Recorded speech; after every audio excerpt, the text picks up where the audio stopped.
मु जनार्दनपुर शहीद Gopinath memorial club secretary मु चाहूँगी आमर शहीद जो अच्छा आमर कारगिल प्रथम शहीद होते जे कि गोपीनाथ महाराणा ये मार्गटा बर्तमान शिशुआ ठारू नेमाल पर्यंत मु चाहूँगी दाबी रखुची जे सरकार निकट में यहाँ शहीद गोपीनाथ मार्ग दि जाऊ आ विशेषकर आमर क्लब प्रति टिके सरकार ध्यान रहा दरकार। बर्तमान से क्लबटा जो अवस्था पड़ी बर्तमान से जिनसटा आमर आहरी उन्नति हवा दरकार एति कही मु वक्तव्य शेष कर। जय जगन्नाथ। मु रवींद्र बेहरा ये शहीद मेमोरियल क्लब कोषाध्यक्ष अच्छी। शहीद गोपीनाथ मेमोरियल क्लब दीर्घ दिनर क्लबटा 19 मसीह बात्या पर ये क्लबटा आनुष्ठानिक भाव गढ़ी उठी एवं सरकारी स्वीकृति प्राप्त आ द्वारा आम गोटा ए वर्षर गोटा छोट प्रयास कलु जे समस्त सांबादिक बंधु मानक एवं सम्मानित अतिथि मान गोटा मानपत्र हिसाब से गोटा देलु। आमर किछिटा दाबी भी रोचे दाबीटा या जे कि आम क्लबटा टी अवहेलित रूप में पड़ी तार टे केमती पुनरुद्धार हो पार। द्वितीय दाबीटा रोचे आम जो रास्ताटा जोटा हूँ यहाँ शहीद गोपीनाथ ना रे ये रास्ताटा केमती नामित हवा दरकार ये मो वक्तव्य शेष कर।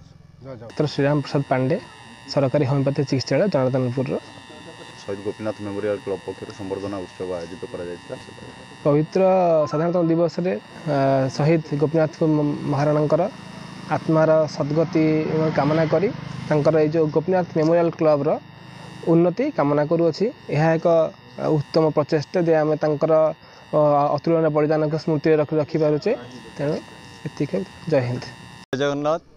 मु रश्मिकांत स्वाई संपादक गणपति शिशु विद्या मंदिर केवटुली गोपीनाथपुर।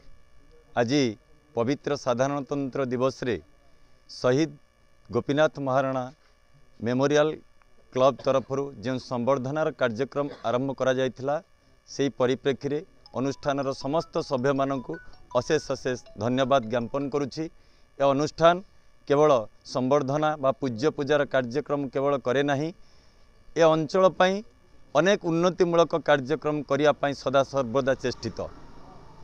कोठी ना कोठी अनुभव हुए शहीद गोपीनाथ महाराणा कारगिल युद्ध रे सारा भारत वर्षर प्रथम शहीद भाव में परिगणित होइथिले भी तांकर जन्म माटी ये जनार्दनपुर ग्राम पंचायत रे ଯେଉଁ भली उन्नति साधित हेबा कथा ताहा आज पर्यंत हुए तो होई पारु नाही।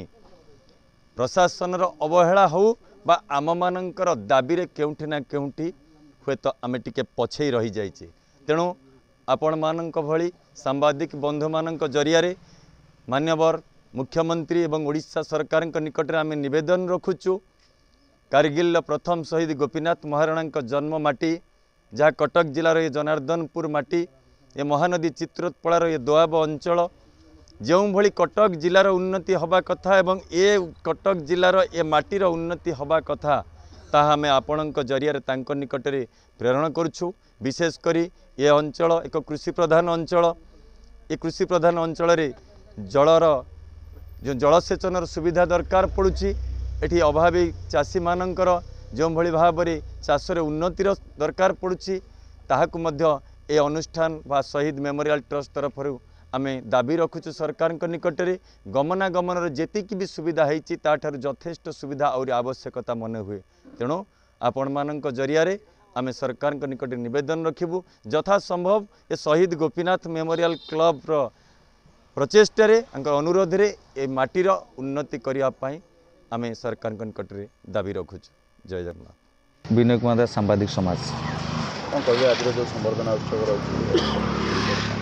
आज शहीद गोपीनाथ महाराणा जो उत्सव कर जो संबर्धना उत्सव कराई से सर्वप्रथम शहीद गोपीनाथ महाराणा क्लब को समस्त कर्मकर्ता को धन्यवाद ज्ञापन करी एवं 1999 मसीहा 15 तारीख दिन शहीद गोपीनाथ महाराणा जो अस्तित्व हजि जाइथिला सेटा आज हजि नाही आम ये अनुभव करुचु एवं ये जो कार्यक्रम करछंती देश मातृका पई जे बलिदान देइछि तांकर उद्देश्य रे ये जो कार्यक्रम करा जाइछि समस्त धन्यवाद ज्ञापन करुच्ची एवं ये जो कार्यक्रम विशेषकर ये प्रतिवर्ष भली करा जाउची एवं ए वर्ष मध्य खूब उच्चकोटीर क्लब पिला माने मध्य करछंती एवं जो देश मातृका पई जे बलिदान देइछंती जहाँकर ये माटी को मध्य मु शत नमन करुच्ची 100 कोटी प्रणाम निवेदन करुच्ची एवं एतिकी कहबी जे शहीद गोपीनाथ अमर रहे, शहीद गोपीनाथ अमर रहे, शहीद गोपीनाथ अमर रहे। मु चित्तोड़पड़ा सरकारी उच्च विद्यालय प्रधान शिक्षक देवप्रसाद कर कौन कहे आज जो शहीद गोपीनाथ मेमोरियल क्लब पक्ष जो संबर्धना कौन आज पवित्र दिवस रे शहीद गोपीनाथ मेमोरियल क्लब तरफ जो संबर्धना उत्सव आयोजित होती यह अत्यंत साधु उद्यम, यह एक पूज्य पूजार कार्यक्रम। एथिरे अनेक वरेण्य विशिष्ट व्यक्तित्व मानक आज संबर्धना एवं आमे समस्ते आज ये शहीद पाखे आम गभीर श्रद्धांजलि ज्ञापन करूँ एवं तत्सहित आज ये देश बलिदान देइथिबा अनेक वीर पुरुष मानक श्रद्धांजलि ज्ञापन करूँ। अत्यंत साधु उद्यम।